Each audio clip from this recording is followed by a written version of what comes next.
Today's lecture will focus on what happened in the first decade of the 20th century. This period was as historically significant as the Renaissance 500 years earlier, bringing profound changes in both art and science.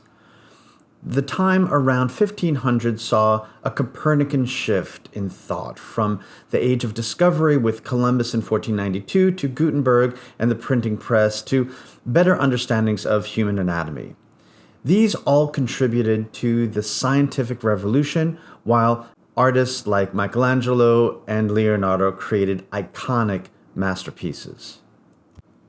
The first decade of the 20th century saw similar leaps. Photography evolved from the daguerreotype in 1838 to motion pictures in 1895.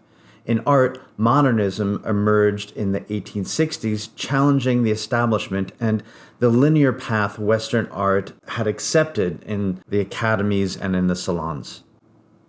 Science and technology made monumental advances in speed in connectivity, transportation, communications, and power, from steam engines that sent railroads across the United States to electricity and Thomas Edison's 1879 invention of the electric light bulb.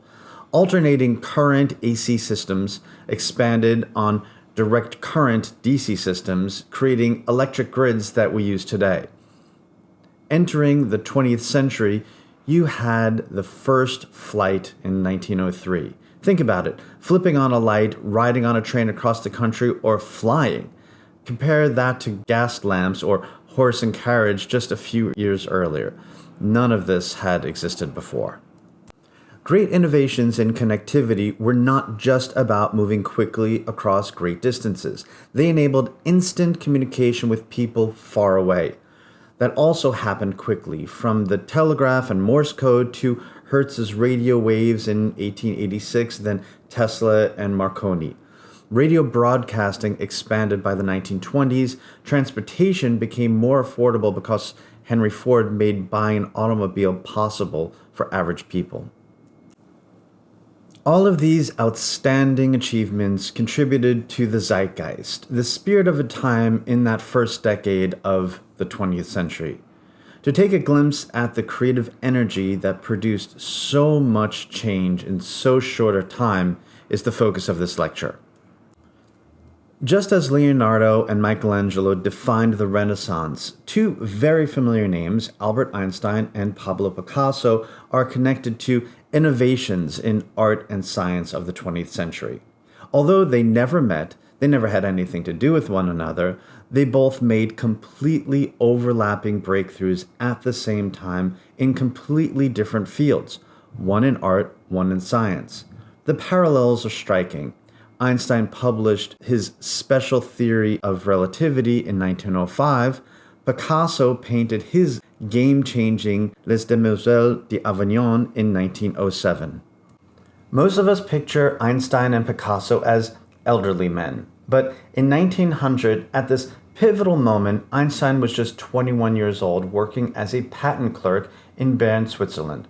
Picasso was 19, beginning his permanent stay with a group of Catalans in Montmartre, Paris. In 1904, Einstein married Mileva, and they had a child.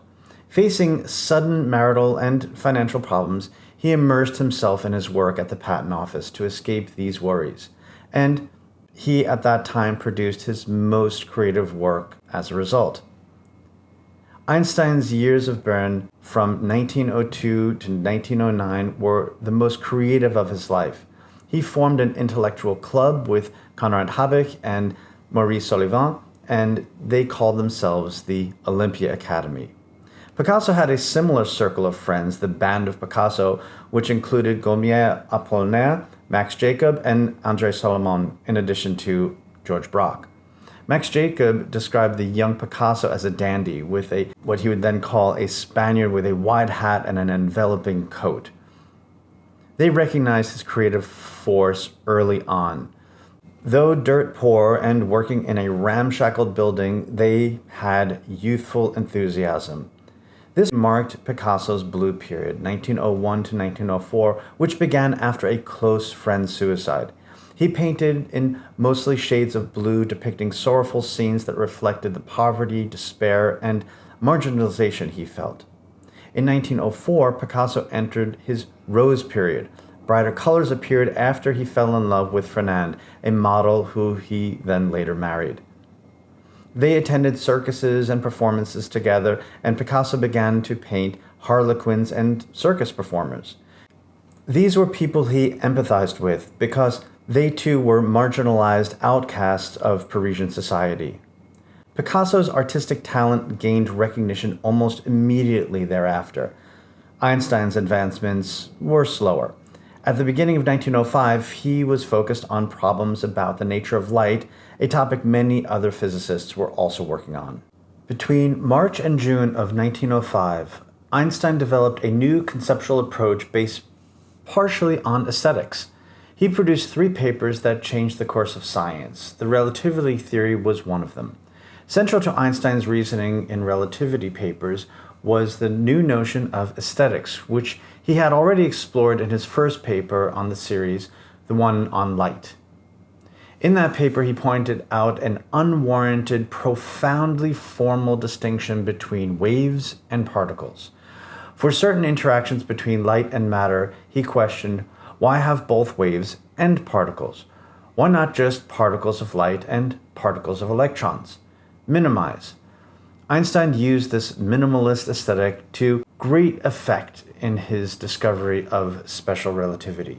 He had extensive experience assessing electrical dynamo designs at the patent office.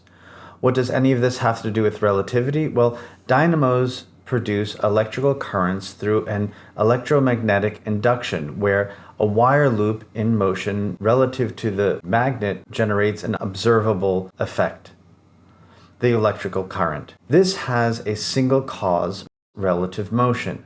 Up until that point, the electromagnetic theories had interpreted 2 radically different explanations for a single measurable effect from a single cause. To Einstein, this was a redundancy in the explanation. It was not aesthetic, as he wrote in his relativity papers. It led to asymmetries that are not inherent to the phenomenon.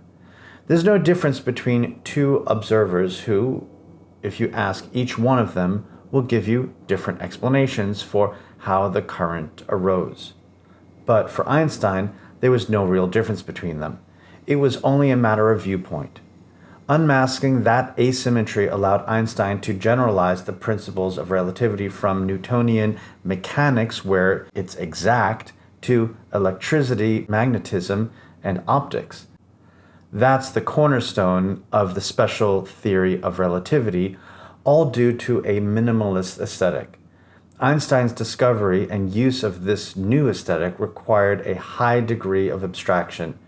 In other words, a movement towards conception over perception.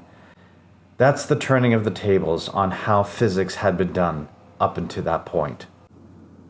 In 1905, Picasso was also moving toward exploring the world through conception over perception, seeking a new aesthetic. In May 1906, Picasso visited an exhibition at the Louvre featuring Iberian sculptures from the ancient peoples who inhabited Spain before the Roman conquest. What fascinated him was that these artists sculpted what they knew rather than what they saw, a stark contrast to the mimesis promoted by the French art academies. At that same time, Picasso grew anxious that other artists like Henri Matisse and André Derain would achieve a breakthrough with a radically new avant-garde style.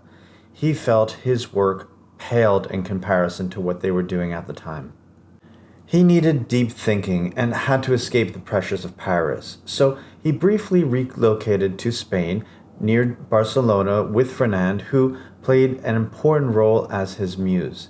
He painted a harem scene with multiple nude versions of Fernand, along with many self-portraits inspired by those Iberian sculptures.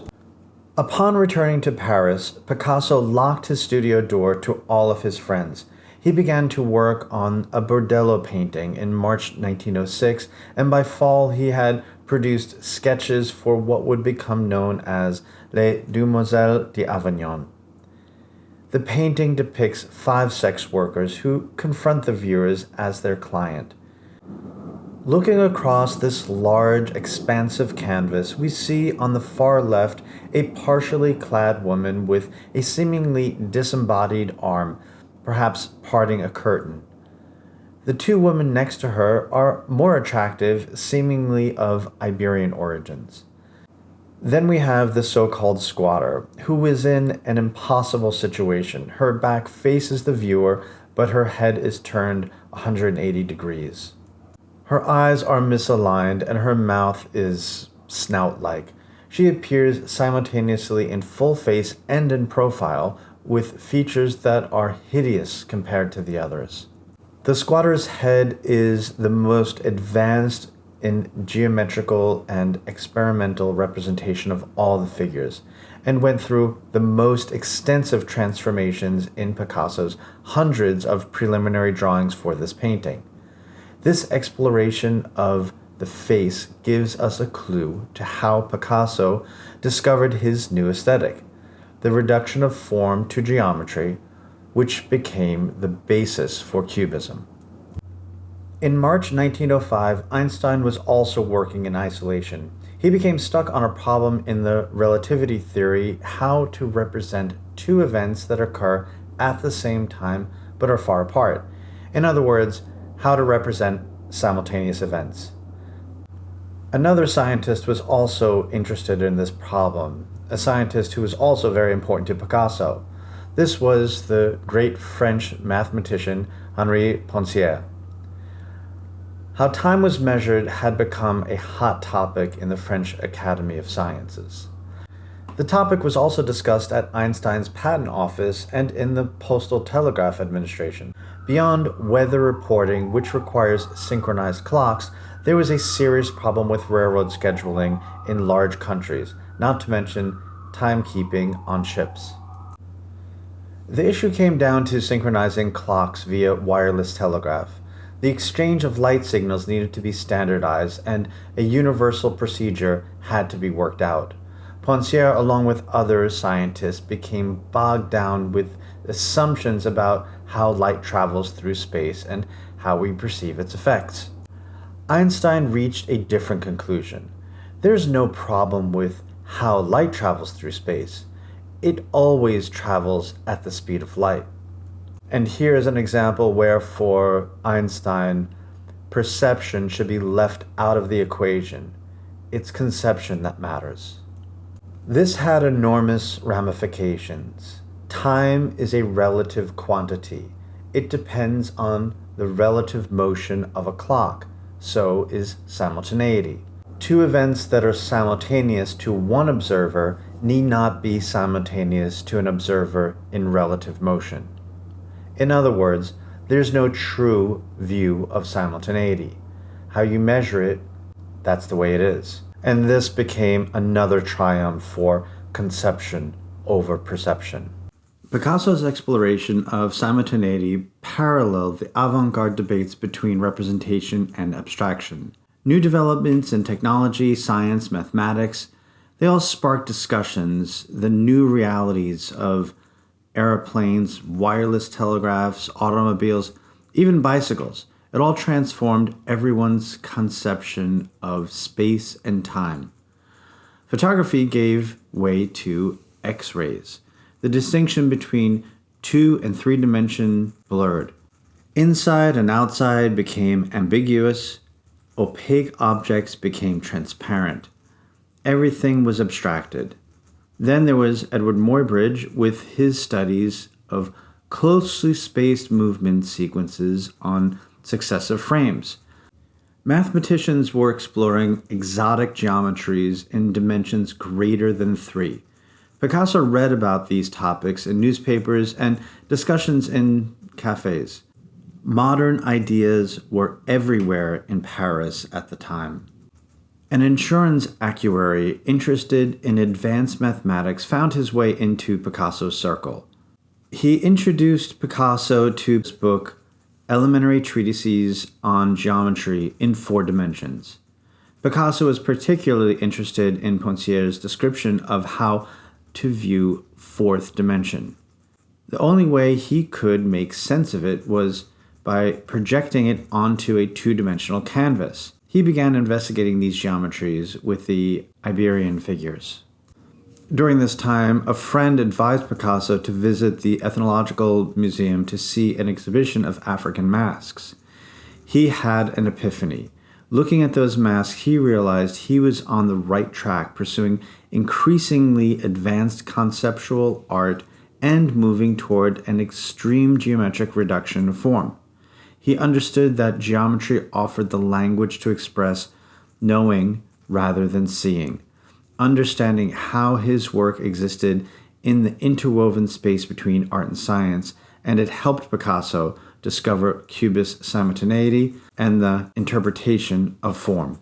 Both Einstein and Picasso observed phenomenon from multiple points of view. There is no single true perspective. There is no single true observer. This is what relativity teaches us, and what Cubism teaches us as well. Aesthetics was crucial for both. Einstein introduced aesthetics into scientific method of the 20th century, where it has remained central to scientific reasoning ever since. Both responded to the avant-garde, to the zeitgeist, to change in the air. The nature of space and time became a principal problem, particularly in the representation of simultaneity.